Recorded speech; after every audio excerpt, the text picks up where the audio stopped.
یاد رکھیے کہ اس دنیا کے اندر جتنے بھی جاندار ہیں وہ جنات ہو وہ انسان ہو، حضرت آدم علیہ السلام سے لے کر قیامت کی صبح تک پیدا ہونے والے ہر انسان کے لیے جو رزق ہے اس کی تقسیم خدائی قانون کے مطابق، اس کو رزق ملے گا خدائی قانون کے تحت۔ ہر جاندار کا رزق اللہ کے ہاتھ میں ہے۔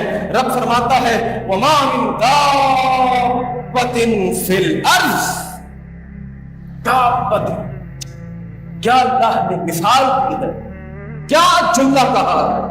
اللہ نے جنات کا لفظ استعمال نہیں کیا، اللہ نے انسانوں کا لفظ استعمال نہیں کیا۔